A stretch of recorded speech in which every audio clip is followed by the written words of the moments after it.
Morning, नमस्कार, आदाब, सत श्री अकाल मेरे दोस्तों। आगे आपका होस्ट एंड दोस्त आनंद प्रताप सिंह लेकर के एक ताजा तरीन खबर जो बनी है कल रात तक की सुर्खियों के साथ। और यह खबर थोड़ी दुखद है क्योंकि भारत के पूर्व प्रधानमंत्री डॉक्टर मनमोहन सिंह का निधन हो गया है और उसके संदर्भ में है कि डॉक्टर मनमोहन सिंह ने भारत के आर्थिक विकास में कितना बड़ा योगदान किया है। आज हर एक व्यक्ति इसको जानता है और समझता है।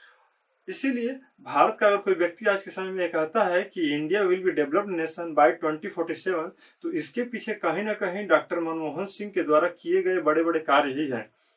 जो 1991 में एलपीजी का मॉडल प्रस्तुत किया, वही जो है भारत के आज आर्थिक विकास को दिखाता है कि आर्थिक विकास जो आज के समय में हो रहा है उसके पीछे कहीं ना कहीं 1991 में उनके द्वारा देखा गया वो दूरदृष्टा ही थे जो ऐसे विचार देखते थे और वो जो है उसको फॉलो किया गया और उसी के आधार पर कहें कि आज जो है भारत अग्रसर है। तो उनके बारे में बेसिक से समझते हैं कि डॉक्टर मनमोहन सिंह का कैसे थे और वो कहाँ से शिक्षा ग्रहण किए और उनके अंदर ऐसा व्यक्तित्व कैसे डेवलप हुआ। ठीक है, आइए देखते हैं सबसे पहले उनकी बेसिक नॉलेज के बारे में। डॉक्टर मनमोहन सिंह, जिनका जन्म 26 सितंबर 1932 को गाह में हुआ था। गाह जो अनडिवाइडेड इंडिया में था। अनडिवाइडेड इंडिया का मतलब कि उस समय जो भारत, पाकिस्तान और बांग्लादेश वाले क्षेत्र है उसमें हुआ था, अर्थात ब्रिटिश इंडिया में हुआ था। लेकिन और उनकी माता जी का नाम अमृत कौर था।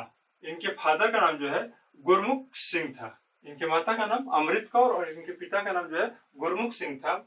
यह जब भारत डिवाइड हुआ तो उस समय जो है पार्टीशन के बाद ये लोग भारत में आ गए और भारत में आए जब इन्होंने अपना अर्ली एजुकेशन जो प्रारंभिक शिक्षा ग्रहण की वह हिंदू कॉलेज अमृतसर से प्राप्त किया। इन्होंने अपना early education Hindu college Amritsar से प्राप्त किया।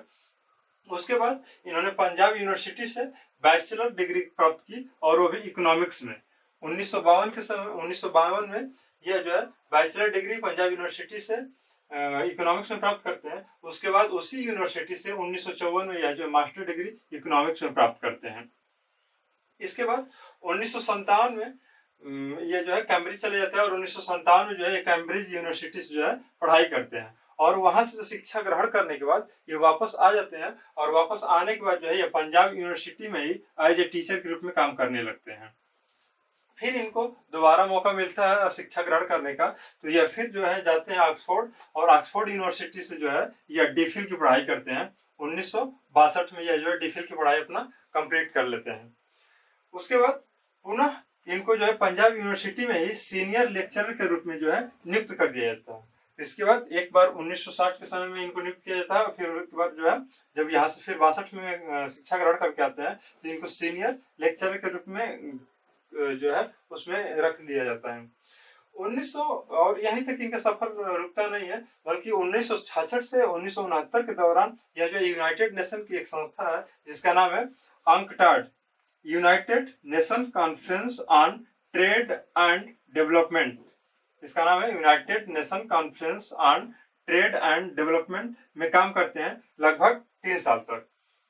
1972 में क्या होता है, इनको chief economic adviser ministry of finance में जो है इनको नियुक्त कर दिया जाता है।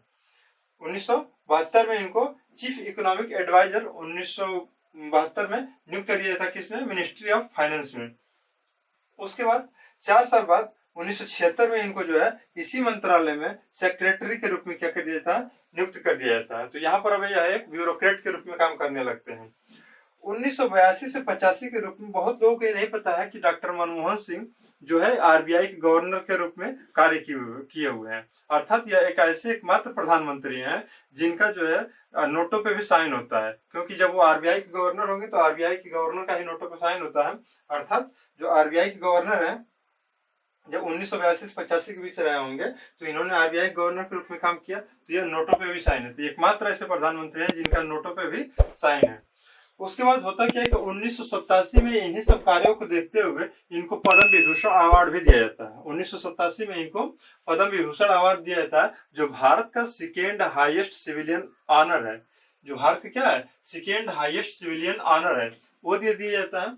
उसके बाद पीवी नरसिम्हा राव की सरकार होती है और पीवी नरसिम्हा राव की सरकार में जो है इनको जो है फाइनेंस मिनिस्टर बनाया जाता है, अर्थात वित्त मंत्री बनाया जाता है। और जब फाइनेंस मिनिस्टर बनते हैं तो यहीं से जो है भारत को और आगे बढ़ाने के लिए जो ये जो कदम उठाते हैं वो प्रारंभ होता है, क्योंकि 1990 वाले समय में क्या होता है, खाड़ी देशों में युद्ध छिड़े होते हैं और युद्ध के कारण जो है, जो क्रूड ऑयल है, जो वहां से पेट्रोलियम पदार्थ आते हैं, उन पेट्रोलियम पदार्थ के दामों में लगभग 3 गुने की वृद्धि हो गई थी। और उस 3 गुने की वृद्धि की वजह से जो है भारत में आर्थिक स्थिति बहुत खराब थी। तो भारत में आर्थिक स्थिति जब खराब थी तो मनमोहन सिंह जी से पूछा गया, क्योंकि यह उस समय क्या थे, बहुत बड़े अर्थशास्त्र के जानकार थे, तो इनसे पूछा गया कि भारत में आर्थिक सुधार के लिए क्या क्या उपाय अपनाए जाए। तो वित्त मंत्री भी हो गए थे, तो वित्त मंत्री के होते हुए इन्होंने एलपीजी मॉडल प्रस्तुत किया। और इन्होंने एलपीजी मॉडल प्रस्तुत किया तो बताया कि एलपीजी क्या है। तो यहाँ पर एलपीजी का मतलब लिक्विड पेट्रोलियम गैस नहीं है, बल्कि एल का मतलब है लिबरलाइजेशन, पी का मतलब है प्राइवेटाइजेशन और जी का मतलब है ग्लोबलाइजेशन।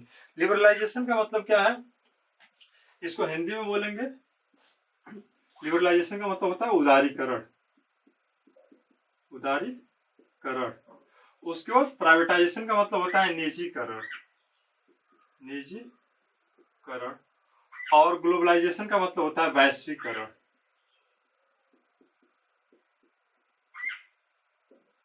ठीक है।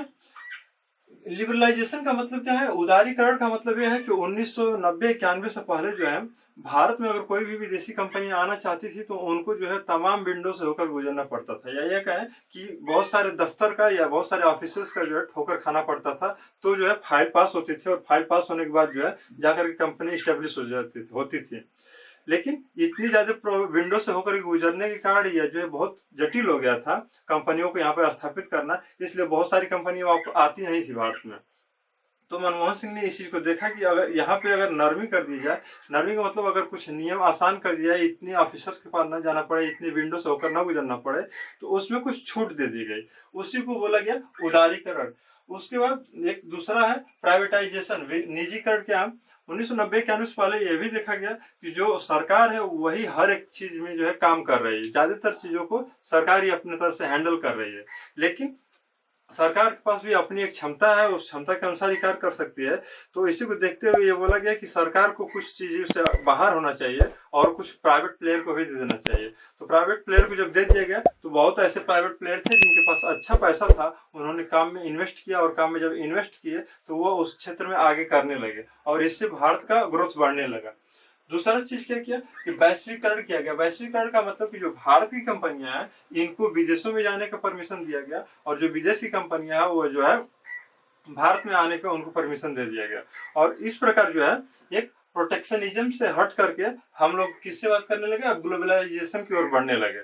क्योंकि अगर प्रोटेक्शनिज्म तक अगर रहते तो हम अपने कंपनियों को भारत तक ही सीमित रखते, और भारत के उत्पाद को भारत के अंदर ही अगर बेचते तो हमको उसे प्रॉफिट नहीं होता। इसलिए अपने वस्तु को जो है विदेशों तक पहुंचाने के लिए हम ग्लोबलाइजेशन की ओर बढ़ना ही था, और पूरा विश्व जो है एक करना ही था। इसीलिए कहते हैं कि ग्लोबल विलेज का अवधारणा दिया गया है। ग्लोबल विलेज का मतलब पूरा विश्व जो है एक गांव के समान है, अर्थात जो है यहाँ से सामान एक देश से सामान जो है दूसरे देश में जाता है, और दूसरे देश का सामान जो है भारत में आ जाता है। और ये एलपीजी मॉडल जो है बहुत ज्यादा फेमस हुआ, और यही यही जो है भारत के ये कहें कि आर्थिक विकास में बहुत बड़ा योगदान निभाया।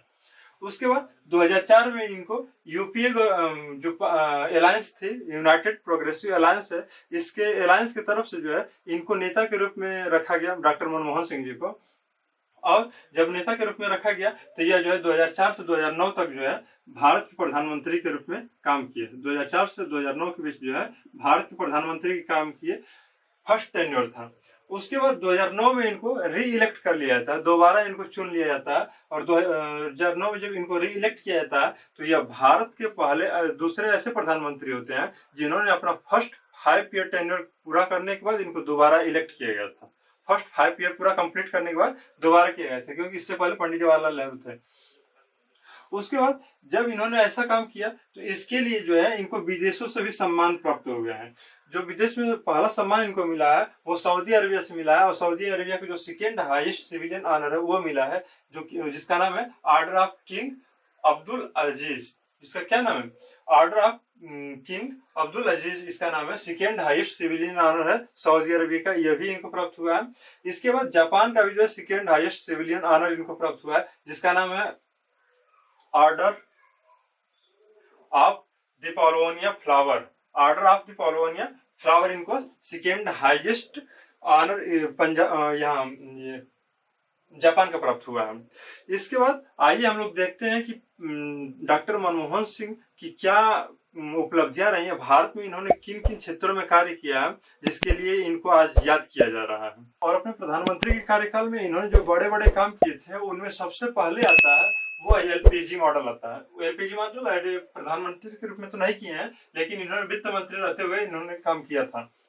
उसके बाद जब ये प्रधानमंत्री बने तो प्रधानमंत्री होने के बाद कौन कौन से काम किए, क्योंकि यह जो है फाइनेंस मिनिस्टर थे तब फाइनेंस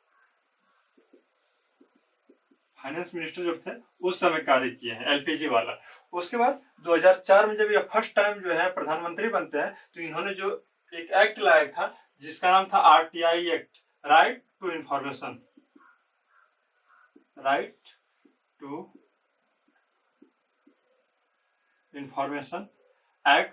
2005 में एक एक्ट आता है। और इस एक्ट के द्वारा हुआ क्या कि पहले जो है अधिकारियों से जाकर के आप जो अगर सूचना मांगते थे तो देने से वो मना कर देते थे, लेकिन आरटीआई एक्ट आ गया तो इस कानून के तहत आप किसी भी अधिकारी से जाकर के अगर कोई भी इंफॉर्मेशन लेना चाहते हैं तो आप उससे मांग सकते हैं, कुछ एक दो कंडीशन को छोड़ करके, बाकी वो देने के लिए भी तैयार हो जाएंगे, वो उनको ये बाध्यता होती है कि वो देंगे ही। उसके बाद दूसरा जो लाए थे कि मनरेगा 2006 एक कानून लाए, और इस कानून के तहत जो है किसी भी एक परिवार में किसी एक व्यक्ति को एक वर्ष में कम से कम 100 दिन का रोजगार देने की गारंटी दी गई थी। तो इससे जो है जो निचले वाले क्लास के लोग हैं, जो निचली जातियों के लोग हैं, उनको इस क्षेत्र में क्या हुआ, बहुत बड़ा फायदा मिला।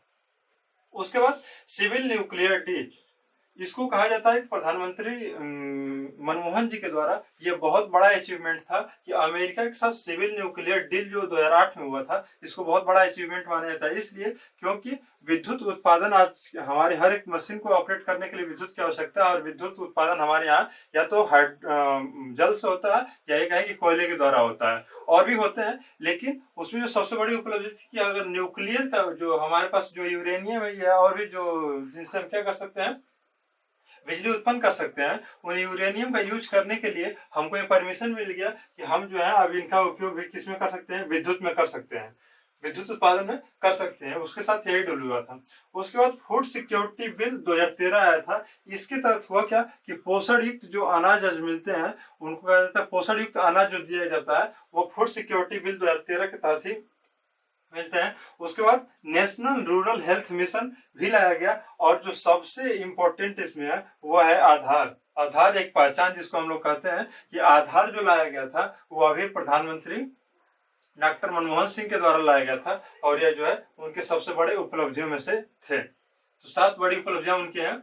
इन सब उपलब्धियों के बावजूद भी उनके सरकार पे बहुत सारे एलिगेशन लगाए जाते हैं, आरोप लगाए जाते हैं, और वो एलिगेशन जो सबसे पहला आता है वो कॉमनवेल्थ गेम्स को लेकर के। कॉमनवेल्थ गेम्स में जो है बहुत बड़ा करप्शन हुआ था, बहुत बड़ा भ्रष्टाचार हुआ था। उसको दूसरा चीज इस पर जो लगाया जाता है कि 2G स्पेक्ट्रम, जो स्पेक्ट्रम का एलोकेशन किया जाता है कंपनियों के द्वारा, इसको लेकर के भी जो है यहाँ पर घोटाला हुआ था, इसको लेकर के भी इनके सरकार पे आरोप लगाए जाते हैं। और जो लास्ट है वो है एलोकेशन ऑफ कोल ब्लॉक्स, अर्थात कोयला घोटालों को लेकर के भी कहा जाता है। इसीलिए कहा जाता है कि मनमोहन सिंह की सरकार में जो है कोयला घोटाला, स्पेक्ट्रम घोटाला, कॉमनवेल्थ घोटाला, ये सारे घोटाले जो है इसी सरकार में हुए या यूपीए सरकार में हुए। इन सब को देखते हुए भी ये कहा जा सकता है कि प्रधानमंत्री डॉक्टर मनमोहन सिंह ने आर्थिक विकास का जो एक तरह से प्रणेता है, उन्होंने क्या बहुत सारे काम किए हैं। और जहां तक हम मानते हैं कि अगर उन्होंने देश को इतना आगे बढ़ाया, आगे ले जाने के लिए सोचा था, तो वह भारत रत्न के लिए डिजर्व करते हैं, उनको भारत रत्न दिया जाना चाहिए, जहां तक मेरा मानना है। आप लोग क्या सोचते हैं इस बारे में कमेंट बॉक्स में जरूर बताइए। और एक बार मेरा फिर डॉक्टर मनमोहन जी को श्रद्धांजलि।